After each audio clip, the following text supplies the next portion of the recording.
He signed the divorce papers with a smile. That smile wasn't just on his face.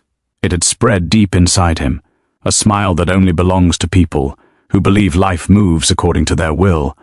The courtroom was not a serious place for him. Instead, it felt like a formal stage where he just had to complete a boring scene. For him, this relationship had ended long ago. Today, it was only being sealed on paper. His chair was slightly leaned back, his arms resting comfortably, as if he had not come here to make a decision, but to hear one. He picked up the pen without hesitation. For him, it was just a signature, a small action that would make his life easier.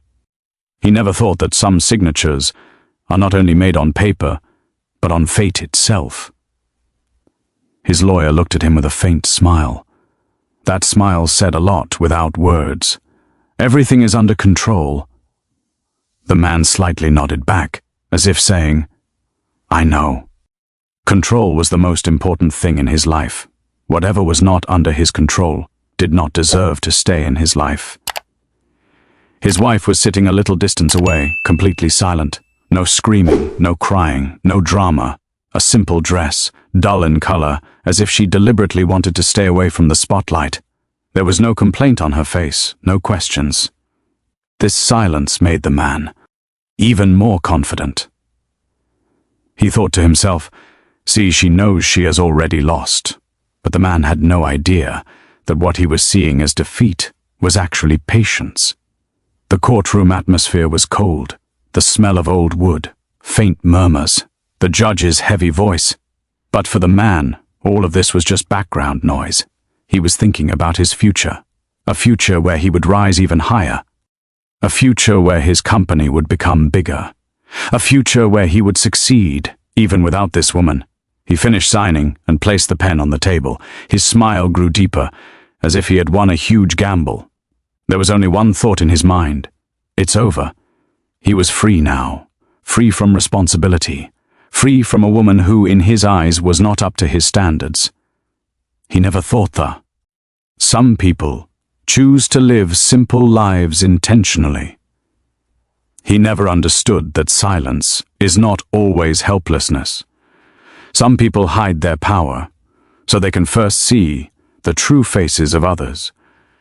His wife took a slow breath, just one moment.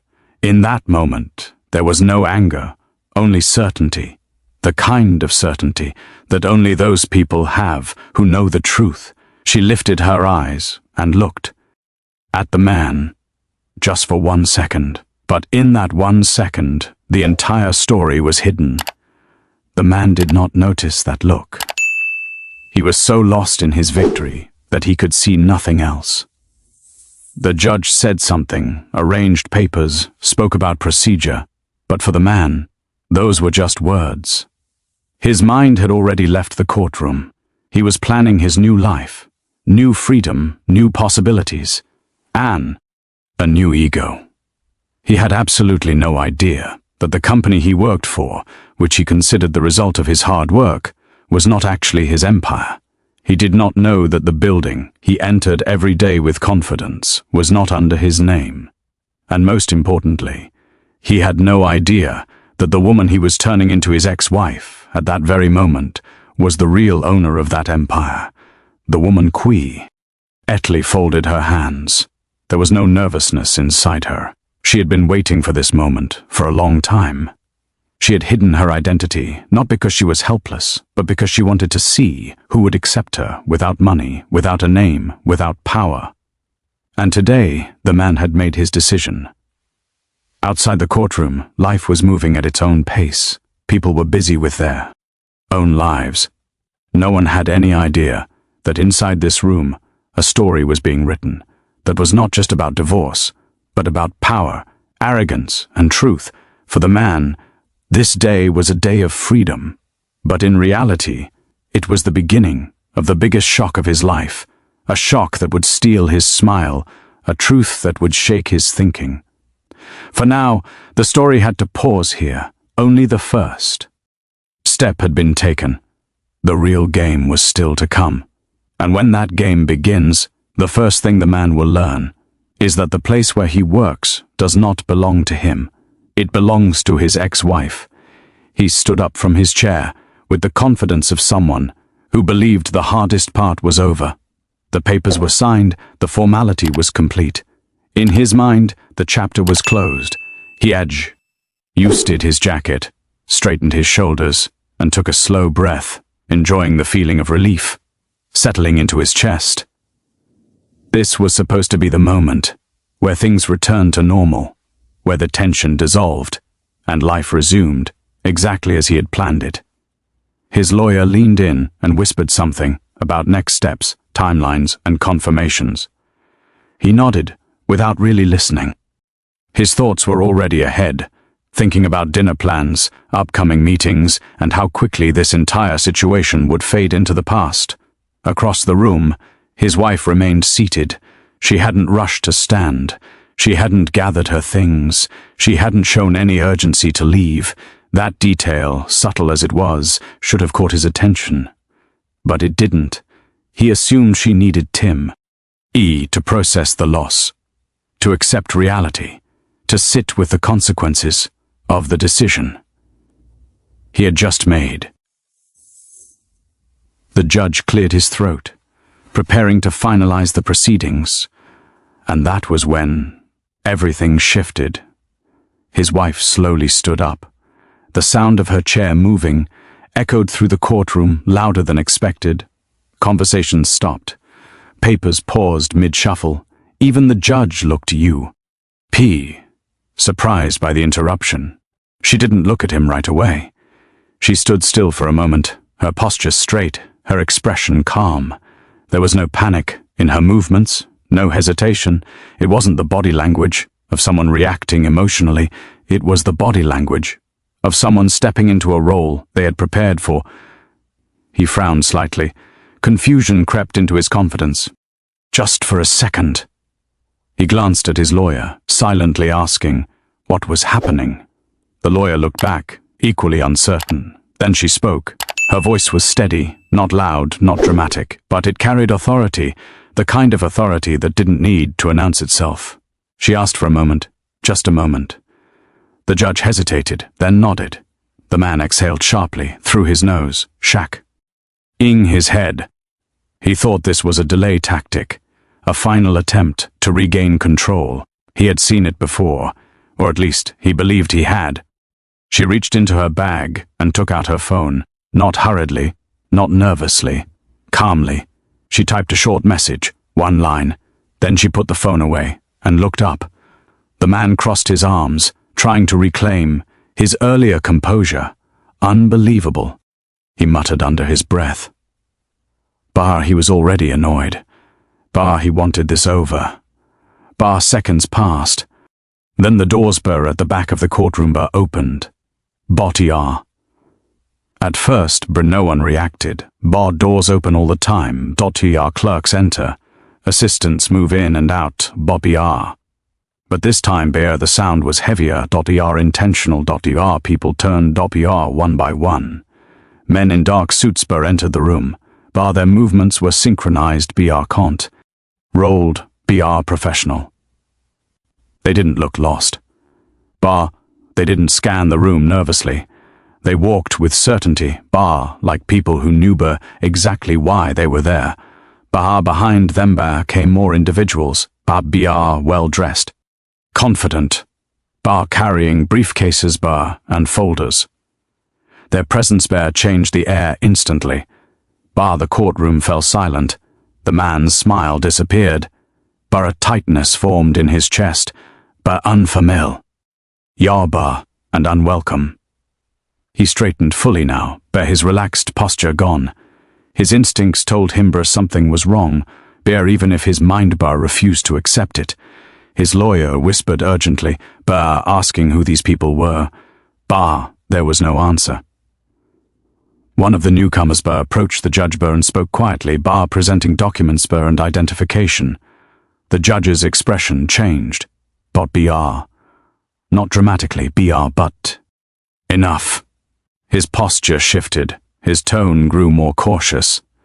The man felt his pulse quicken. This was not part of the plan. His wife stepped slightly aside, making space for the people who had entered. Her face remained composed, almost peaceful. Someone addressed her, not by the name he knew, by a different name, a heavier name, a name that carried weight. The man's breath caught in his throat. He shook his head slightly, as if refusing to hear it. His lawyer froze beside him, color draining from his face. The judge addressed the courtroom again, this time more formally, more carefully. Then his wife spoke again. This time, there was no softness left. She explained that the case would need to be paused, that there were matters of ownership, employment ties, and undisclosed relationships that required immediate review. Her words were clear, precise, backed by documentation. The man laughed, but the sound cracked halfway through. "What is this supposed to be?" he demanded. "She has nothing. This is ridiculous." No one laughed with him. Instead, documents were placed on the table, one after another. Financial records, corporate filings, employment structures, words blurred together as he tried to read them: ownership, holding company, parent entity, employee classification. His eyes scanned the pages, confusion turning into disbelief. His wife met his gaze. There was no anger in her eyes, no reeve. Only distance, she explained calmly, that she had never lied to him. She had told him she wanted a simple life. That part had been true. What she hadn't explained was where that simplicity came from. She hadn't told him that the company he worked for wasn't just connected to her family. It belonged to it. He felt the ground shift beneath him. The realization hit slowly, then all at once. He wasn't just divorcing her, he was divorcing the owner of the empire he worked in, and for the first time, fear replaced arrogance in his chest. This was no longer about walking away. This was about what would happen next. He sat back down slowly, as if his legs had forgotten how to hold him. The confidence that once filled his chest was gone, replaced by a strange pressure that made it hard to breathe. Just minutes ago, he had believed he was in control of everything in this room. Now, he felt like a guest who had overstayed his welcome.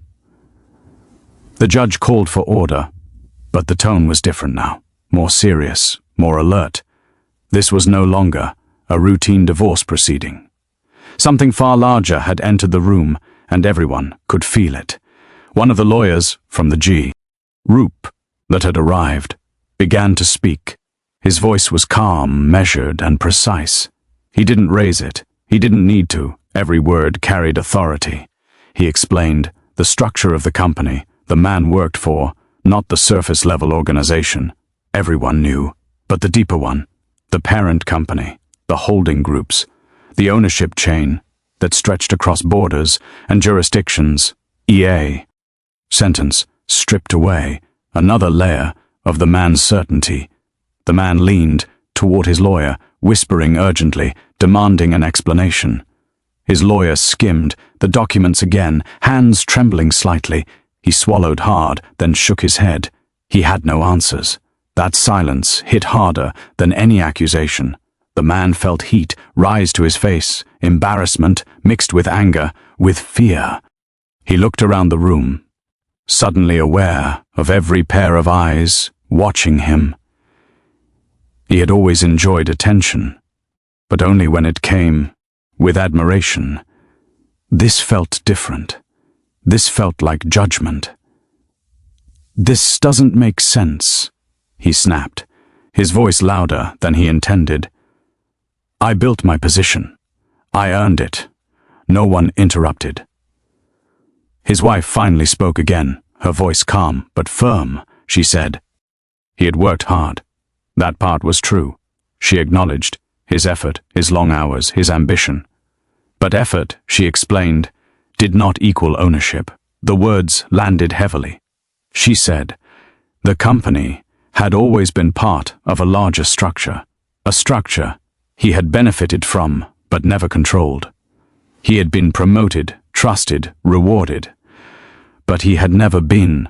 The decision-maker he believed himself to be. He felt something inside him twist. He had always seen himself as powerful, respected, important, and now that image was cracking in front of everyone. The judge announced a temporary recess. People stood, whispering quietly. Some avoided eye contact, others glanced at him openly now, curiosity replacing neutrality. The room buzzed with low voices and speculation. He remained seated. His lawyer leaned in, voice hushed and tense.